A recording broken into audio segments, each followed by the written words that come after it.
வணக்கம். இதை பாருங்க, நாங்கள் விவசாயிகள் இருப்பதை வைத்து மீட்டு உருவாக்கம் செய்கிறோம். ஏன்னா எல்லாமே இந்த கனமழையில் எல்லாமே ஆத்தோட அடிச்சு போயிடுச்சு. இருக்கிறத வச்சு நாங்கள் விவசாயம் செய்கிறோம். பாருங்கள், இதை 1 ஏக்கரா நாங்கள் இந்த சேத்துல காலை வச்சு இந்த சேத்து குழப்பினாதான் இந்த உலகத்தில் இருக்கிறவங்க அத்தனை பேருமே சோறு. ஆனால் அதை யாருமே மதிக்க மாட்டேங்கிறாங்க. எங்களையும் மதிக்க மாட்டேங்கிறாங்க, இந்த தொழிலையும் மதிக்க மாட்டேங்கிறாங்க. நாங்கள் சேத்துல உழைச்சாதான் சோறு. ஆனால் காசு இருந்தால் போதும், வரும் கவர்மெண்ட்டு பீரு. ஆனால் இதை நான் சொன்னால் என்னை தப்பாக பேசுகிறாங்க. இதெல்லாம் அனுபவம். பட்டறி கெட்டறின்ற மாதிரி நீங்கள் பட்டாவும் தின்ன மாட்டீங்க, கெட்டாவும் தின்ன மாட்டீங்க. ஏன்னா நீங்கள் தமிழ்நாட்டு மக்கள்.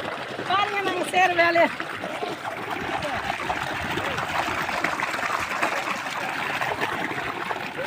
அவங்களே